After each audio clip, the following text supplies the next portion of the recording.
നന്മകൾ വറ്റാത്ത ഇടങ്ങളിലേക്ക് നേരോടി നിർഭയം നീട്ടിപ്പിടിച്ച വാൽക്കണ്ണാടി.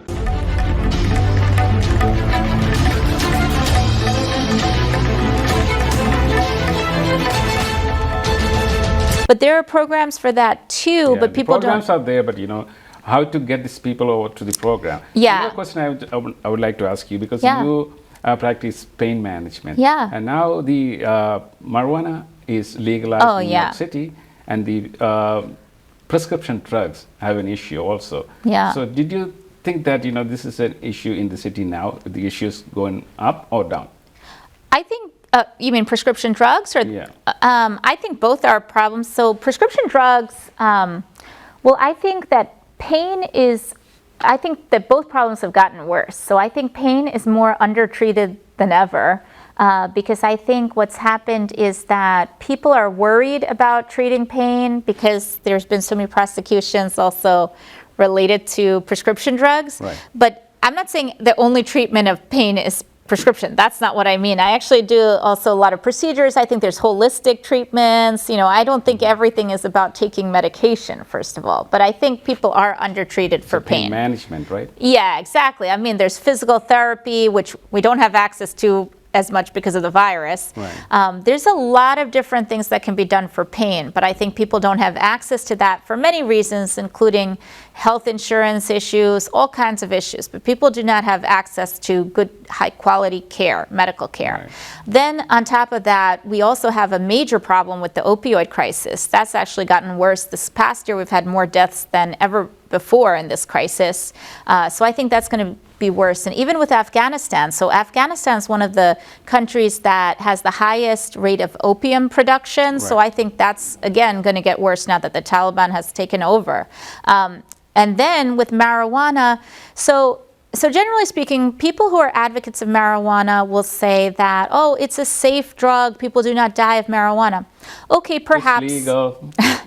Perhaps people don't die, but here's the thing. I never thought that people should be sitting in prison for marijuana possession. But that's different than taxing it, selling it, and giving it to everybody to combine with alcohol, combine with everything else. And we have a situation now where we have a lot of people who are depressed, a lot of people who are dying from opioids. That's one of the issues I would like to address, because of the after COVID.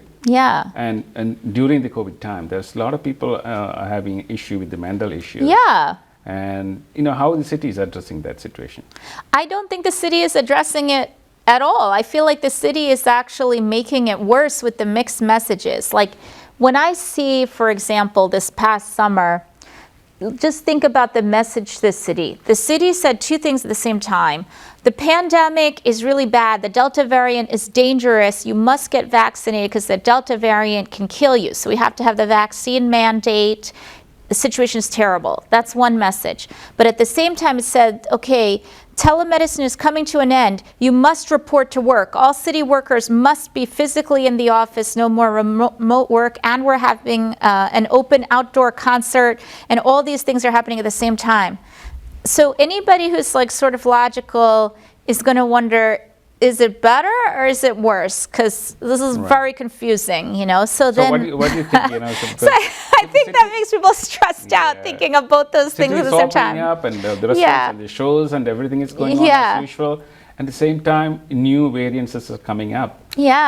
So I don't know how safe it is going to be in the future. So I mean, so the reason I link those two together is because I think that the mixed messages is part of what not as giving people mental health like disorders, but I think it gives people this general sense of anxiety and distress when you get like two opposing messages at the same time, But I think, there's always going to be variants. Viruses mutate, and we have to be vigilant about what's going on. But if we want to overcome any kind of pandemic or any kind of crisis, I should say in general, we have to have like some kind of consistent strategy and not this kind of disorder, which I see in the city. So to me as public advocate, I would kind of try to make the message more consistent, you know, because otherwise you're going to have people getting very polarized, very angry at each other. So we are depending on the CDC requirements, and quite often they are changing also. Yeah. The statement. So people are getting more confused. Yeah. And what is the future of the city with the health issues after the pandemic? Yeah. Is a big question. Another point I just want to ask you about is the infrastructure. New York City is very old, and all the infrastructure is going down. And what the city is addressing the situation for? For example, right now, a few days ago, this flash flood came, and a lot of people died. Yeah. And nobody expected this kind of situation happen. Yeah. And those people sleeping in the basement, they were flooded with, and they died and suffocated. A lot of people, they're missing, still missing people. Yeah. So what kind of situation, what is your take on that? Yeah, so I think, we need to look at our infrastructure, but this goes back to that transparency issue we were talking about at the beginning, because, saying nobody expected it, I don't know if that's completely true, because actually I was talking to someone a couple months ago about, what they did several years ago is they cut the budget for, there used to be street cleaning within the city, like the street cleaning where they cleaned the sewers and gutters out. Right. So that was done to make it so that those sewers would drain the streets properly when there was any flooding and stuff. So what happened was they cut that budget, and since that budget was cut, the subways would always flood with water, right? So there are several subway stations where people started swimming in the water whenever there was any rainstorm. Like there's a swimming pool. Yeah, exactly. Like if you go back a few years, not like Hurricane Ida, there has been nothing like this, but there have been times where like people had to wear garbage bags and try to swim in the subway to try to get into the train and go home. So that part was predictable. So it may not be that the whole city is crumbling. It might be that the infrastructure is there, but if you never clean anything, like think about in your home, if the sink, you never clean like the sink and the garbage disposal or anything else, it's just getting clogged. You have to have somebody clean all that stuff out. Right. So I have a feeling that some of this needs to be looked at. Do we ever clean any of the things that need to be looked at? But then the only way to know any of that stuff is, once again, for somebody, it's a tedious job, but to go back and look at that city agency, hey, what's going on? And I feel like a lot of bureaucrats will say, oh, I'll issue an audit. But there's a difference between an audit versus like actually sitting there and looking yourself to see what's going on, or your office looking yourself. If you issue an audit, so I've been through audits myself, because insurance companies always have audits. That's routine. It's actually mandatory through the Affordable Care Act. And also, I have been routinely audited by the IRS, so I had to do this one. So nothing was found, but I've gone through that. When there's an audit, what happens is you put everything on hold, because then you have to take care of this audit and you don't want anything to be done. So when I did the audit, what happened was I told my office, we cannot schedule any patients because I have to deal with this audit, and this is like priority number one. So if you issue an audit on an agency that's a critical agency, what happens is the people that can fix the problem stop fixing the problem because they're busy dealing with the audit. Right. So that's not the best way to handle the problem. The better way is for you to go there yourself and figure out for yourself, looking with them, like, where can we solve the problem? Kind of like when I had a problem when I was in labor, it's not to threaten the person, it's to go see if you can help them and figure out, like, where is this going wrong? How can we fix this? Another question I would like to ask you, I'm worried about is in the city and the race issues. Black Lives Matter and all life matter, different kind of situation. The city is exactly pointing to a race issue going on now, and the removal of the statues, and So what's your take on the race issue for New York City? So I think we need to run this the way we run businesses. Like in my medical office, both with patients and with employees, we have to take care of everybody, like provide care for everyone, right? So people can think or believe whatever they like when they come in as patients. If they work there as employees, the same thing, right? I'm not there to tell anybody what to think or what to believe, but in terms of how people are treated, they have to treat everybody with respect. And the same thing is true within the city, you know. This is a city of people with all different beliefs and backgrounds. And that's how we need to act as well. We have to treat everyone with respect. So yeah, that's another question I would like to ask you about is the vaccination, COVID vaccinations. Some people have the freedom of choice. Yeah. You know, they don't want to get vaccinated. So what is your take on that? I mean, I personally am against the mandate. I mean, I'm a physician, you know, so I think for the vaccine, I am in favor of people getting the vaccine, especially if they're older and they have risk factors. I have encouraged people to get the vaccine. In the beginning, I'm vaccinated, and in the beginning when it came out, I offered to have our practice as a vaccination site. So it's not that I'm against the vaccine or an anti-vaxxer.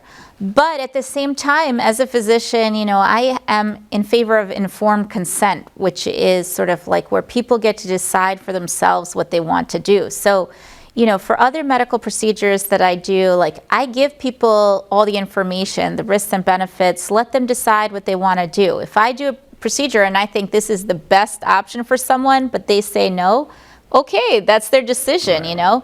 And it's the same thing with the vaccine. I'm there to answer questions. I can tell people what I think, you know. But then if they don't want to do it and they want to do something else, that's okay. I mean, even the FDA authorization and stuff, I think that says, you know, that, okay, it's approved to be on the market and stuff.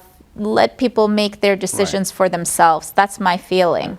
I think, you know, we pretty much covered most of the major issues. Yeah. And the last thing I would ask is, did you, when is the last time you visited Kerala? Oh, so in February 2020. Yeah. Oh. Yeah. So right as COVID was starting, we were in Kerala. We went for my toddler's the 2-year-old's birthday. Right. Basically, we went to Kerala to visit, like as a family tour, you know, with all 4 grandparents we went. So we went to each grandparent's hometown to have her birthday in each town, so we could see like all the. So you were forced to quarantine at the time? No, we didn't have COVID ourselves. No. Just when so COVID started in China like around November, December 2019. Okay. Yeah, 2019 it started. So just a couple months later, I had planned this trip for all of us to go to India, right? Okay. So while we were in India, people were talking about COVID. And then luckily we came back here, we were okay, you know, and then March is when this suddenly happened. But yeah, we were in India right then, so we spent like a week visiting sort of Taj Mahal, some of the sites in the north, and then we went to Kerala for like a week and a half and saw all these different, the hometown, all the different grandparents' hometowns, yeah. So, did you speak Malayalam at home? Oh, growing up? Yep. Oh, my parents spoke Malayalam, and then my sister and brother went to Gurukulam, but you know, we had the same challenges that I think a lot of Indian families have, where it's like, you know, the parents like want to, you know, I think anybody who comes from India has the same struggle, right? Like, so they want their kids to have Indian values and Indian culture, right? Like to have all of that. But then the struggle is that if, you know, you also want your kids to fit in the American society. So, you know, you're grappling between these two things. And also to sort of succeed in traditional American society, you have to like kind of be a little bit more to the American side because let's face it, like with SAT and all these classes and extracurriculars, you know, you have to be like not just fluent in English, you have to really excel with all the vocab and, you know, the extracurriculars too. I mean, even so for my parents, you know, in the beginning, like they were, I think, kind of working all the time, you know, trying to kind of make ends meet. So I was sort of like doing my own thing, right? So then there was that. Then with my sister and brother, they got more involved. So my sister and brother went to Gurukulam, Malayalam school, and all of this type of stuff. But it was like a struggle because I had to explain to my parents, no, not everything is SAT. Like I have to take all these APs. I have to do extracurricular activities. I have to be in drama club and stuff. And they were like, what is all of this? It's a waste of time. But then this matters for the election because now, you know, even with high school, people they're changing things. Like, it's not all scores, even for the specialized high schools. It's about recommendations and extracurriculars. So for a lot of immigrant kids, not just Malayalis, but for a lot of immigrant kids, they're not going to know any of this. So they're not going to be able to get into these good schools that are free. That, you're keeping your traditions. And one more thing, I think, we didn't miss. We should not miss it, because you have master's degree in journalism and the media. And most of the New Yorkers know you by face. You're in the Fox News and in majority of the TV shows, CNN, even New York Times, and different medias. You are a very familiar face every day, every morning, right? So what made you think that, as a practicing physician, how you step into the media? So in the beginning, it was sort of by chance. So I actually publish a lot of research. I'm a scientist too, so I had been publishing a lot of research on pain management also. And then Dr. Oz asked me to come on the show to perform some, initially it was spine injections and stuff. Then later they changed it for migraine to do Botox injections, sort of for the head and neck. So I wasn't, in the beginning, I wasn't going to do it for this patient on air. It wasn't my patient. It was the lady who had written to the show, because I thought, well, what if she feels nervous or forced to do these injections? Maybe it's a little bit odd for her. But then I contacted her, and then she told me, no, she said, please, I want you to do it. I wrote to the show, and they told me you were the best for doing this, so please do it for me. So then I agreed to do it. So I did it on the show, even though people told me, well, what if she gets dizzy or faints? Everyone will think you're a bad doctor, and she may just faint from the audience or from the lights or something, You're acting as a doctor before you get the medical degree, right? Oh, yeah, that was another thing. Yeah. So that was another thing. Actually, I joined the SAG-AFTRA union. So I'm the only candidate that's a union member, on our ticket, but I'm part of the SAG-AFTRA union, which is the actors union. That's and so you're in the acting. I'm in a lot of different things. And you produce some, right? Yes, a documentary. So that was through the journalism school, but yes. And it got an award, right? Yeah, from the Directors Guild. Yeah, the Directors Guild of America. Yeah. What a talent. I think, I think if you're with the people, you're talking to regular people and you do stuff, it's, the truth resonates with people, right? So whatever you're doing, maybe hopefully it comes across. I'm hoping, to get the message across to people here. We talk about the race issues. There's a lot of prejudices going on. This is a fact. This is a real fact in everyday life. And you face and I face, and my kids face, and your kids going to face it. So what is your take on the prejudice? I think we have to address it whenever we see it, and not just for our own communities, but for everybody. When I was a medical student, so first year medical student, I was trying to get involved in research, pain management research. So I joined this lab. It was with a famous pain management physician. So basically, I was the data entry person, and when I was entering the data, I noticed that patients who were Black were getting prescribed less pain medication than people who were white. This was hospitalized Black patients. So I brought it to his attention, and then he said at first, well, we don't know exactly what that is. We don't know if that's because they're prescribed less because the doctors choose to do that, or if the patients just want less. And you can't tell just from looking at the numbers. But I suspected that there might be an element of prejudice, but you can't know for sure, right? So I suggested we should follow up on that and maybe do some further analysis or do some other kind of research to see which one it is, right? So at that time, they didn't really want to follow up, but I kind of did. And let's just say there's a lot of steps involved, because you have to come up with a new study, go through the IRB, which is this research body, try to get funding, try to get all the support. Right. A lot of people discouraged me because, first of all, I'm a student. Second, in order to get anywhere, you need to get all these letters of recommendation, etc. So if people were upset with me, if I didn't get these letters of recommendation, I'm not going to get into a residency. Like my whole career could be over before it starts, right? So I kind of thought about, well, the easier thing would be just to leave this alone. This person who's more senior to me doesn't want to do anything, you know? But then I thought, well, if everybody has that attitude, nothing is going to happen anywhere ever, you know. So then I decided, you know what, I'm going to do it. And it took years to get this done. Even to get the data analyzed was almost impossible because we couldn't get a statistician, but my dad is a statistician. Oh, okay. Well, he is a PhD in statistics, so he had to read how to do biostatistics, but he did the analysis for us. Okay. We got it done, and then we found that it was actually more related to the doctors than, because it was a fictional patient that we were using, so it was more related to the doctors prescribing. But then even after we found that, we couldn't get it published because no medical journal wanted to publish this information. But then things started changing. We found out actually physicians changed their prescribing once they were told that this might be related to the way they were behaving. So it's actually a positive study in the sense that people do change if you bring things to their attention. But it took like another 10 years to get it published. And it finally was published. It did win awards. Yeah, it came out. It was called Pain and Prejudice. It won awards from... Pain and Prejudice? Yeah. Oh, that's a good topic. Yeah, it won awards from Harvard, the American Medical Association and stuff. But think about that, over a 10-year lag, and it was mainly because nobody wanted to hear about any of this stuff. Thanks for your dad. Yeah, I know.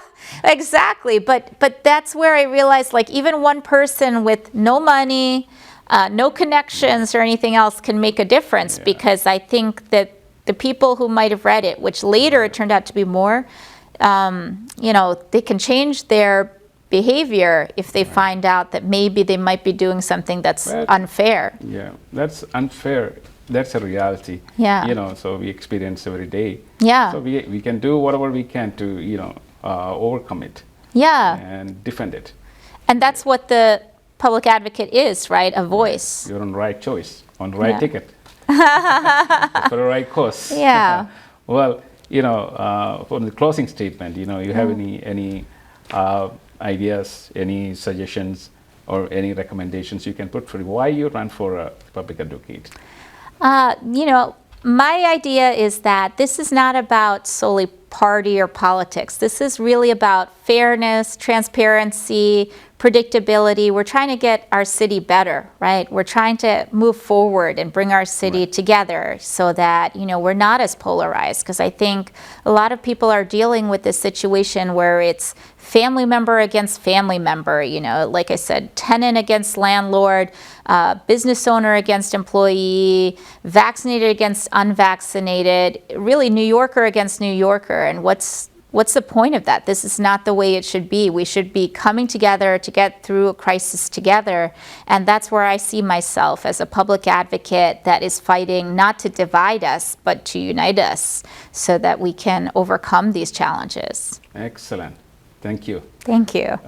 Well, നമ്മളിപ്പോൾ കണ്ടത് doctor ദേവി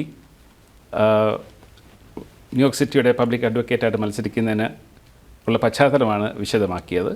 നമുക്ക് ഇതുവരെ കേട്ടിടത്തോളം മനസ്സിലാക്കിയിടത്തോളം she's standing for the right justice